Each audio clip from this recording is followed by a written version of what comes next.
Miss, kenapa sih saya itu udah belajar bahasa Inggris dari zaman dulu banget? Dari zaman saya kelas 3 SD. Tapi sampai sekarang nih, Miss, saya nggak lancar-lancar juga bahasa Inggrisnya. Apalagi kalau harus speaking atau writing. Padahal grammar saya jago loh, Miss. Kalau misalnya saya disuruh ngisi worksheet, pasti hasilnya bagus. Tapi udah speaking atau writing, aduh, kacau semuanya. Pernah nggak kamu juga berpikir seperti itu? Itu sebenarnya adalah salah satu masalah yang sering banget dikasih tahu sama murid saya gitu waktu one-on-one session di kelas. Oke. Nah, jadi dalam video kali ini saya mau bahas alasannya kenapa sih kok bisa udah belajar bahasa Inggris sekian lama tapi juga masih belum lancar.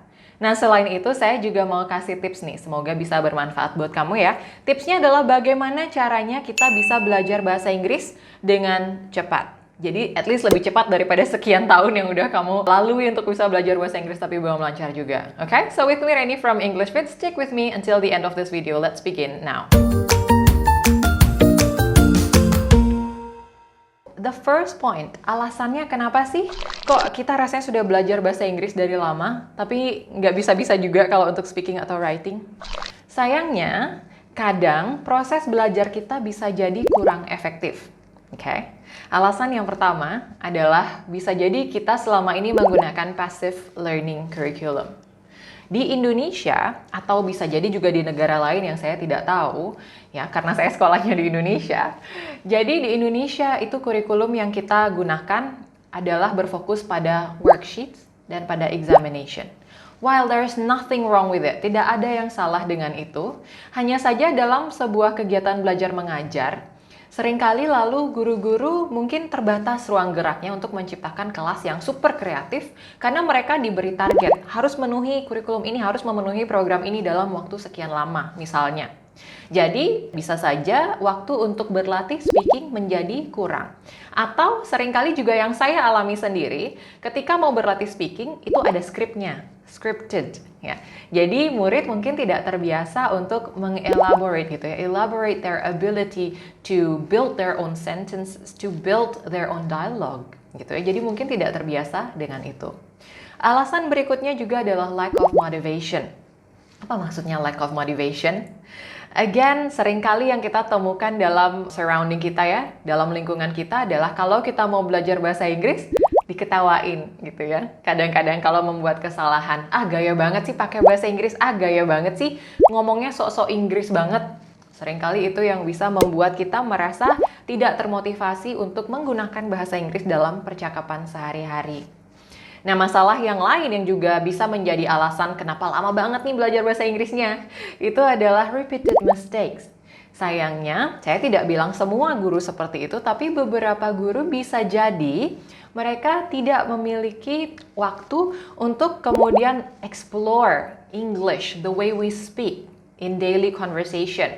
Mungkin dari film atau dari lagu, saking sibuknya, bisa jadi mungkin tidak ada waktu untuk melakukan itu. Jadi bisa saja ada kata-kata yang dikatakan rasanya kurang natural gitu dalam bahasa Inggris sehari-hari dan itu diteruskan kepada murid-muridnya. Again, I'm not saying all of the tutors, but maybe ada yang seperti itu.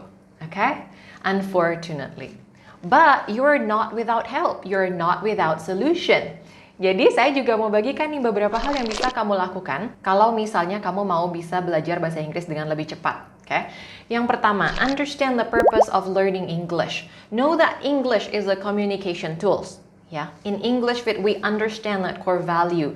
English is a communication tools. Jadi tujuan belajar bahasa Inggris adalah agar kita bisa berkomunikasi dengan lancar dalam bahasa Inggris. Bukan hanya sekedar mengerti tentang teorinya, bukan hanya sekedar mengerti tentang grammar saja. Okay? So the purpose of learning English is so that we can be fluent in expressing our ideas in English. Okay? Lalu yang kedua, you have to be self-motivated. Ingat tadi masalahnya, lack of motivation. So now, you need to be able to motivate yourself. Kita harus memiliki motivasi diri yang tinggi. Atau kalau misalnya kita merasa kayak, aduh susah ya mau memotivasi diri sendiri, find an environment, find group of people or tutors who can motivate you. Kalau rasanya, oh grup yang ini nih, suka judging nih, nggak suka ah. Ya udah tinggalin aja, ganti grup yang baru. Ada banyak sekali di luar sana orang-orang yang on the same page with you. Ya, orang-orang yang juga mau belajar bahasa Inggris, berlatih menggunakan bahasa Inggris. Okay? You have to be able to motivate yourself. Berikutnya adalah jangan capek untuk nonton film dalam bahasa Inggris, untuk dengerin lagu dalam bahasa Inggris, baca artikel dalam bahasa Inggris. Jangan pernah capek untuk lakukan ini. Dengan tujuan belajar bahasa Inggris, bukan dengan tujuan untuk entertainment semata. Oke, maksudnya bagaimana? Kalau kamu tujuannya nonton adalah untuk hiburan, kamu nonton aja, habis itu lupa. Tapi kalau kamu nonton tujuannya belajar, kamu harus pastikan you pay attention to how they speak English. Every words, every phrase that they say, pay attention to it. Pastikan kamu tahu bagaimana sebuah kata digunakan dalam percakapan sehari-hari, sebuah kalimat, sebuah frase. Okay? And then start your active learning. Apa maksudnya start your active learning? Jadi maksudnya kalau kamu belajar sebuah kata nih, misalnya sophisticated, okay? Sophisticated. Kamu cari tahu arti kata itu apa. Nah, sekarang kuncinya adalah coba hubungkan kata sophisticated ini dengan sesuatu dalam hidup kamu yang bisa membuat kamu ingat dengan kata ini lebih lama. Misalnya bayangkan teman kamu ada nggak yang bisa disebut sophisticated? Kalau ada, berarti setiap kali kamu lihat dia, kamu akan ingat kata sophisticated. That is active learning. And also don't forget to repeat any dialogue, any sentence that you find in a movie or in a song. Oke? Jadi, kamu coba ulangi itu, ucapkan terus, latih di depan kaca. Kalau kamu tidak punya speaking partner misalnya. Oke? Alright, very good. Itu tadi adalah beberapa alasan dan juga saran yang semoga bisa bermanfaat buat kamu ya. Kira-kira minggu ini kamu mau praktekkan saran yang mana nih? Coba tulis di kolom komentar. I'll see you later.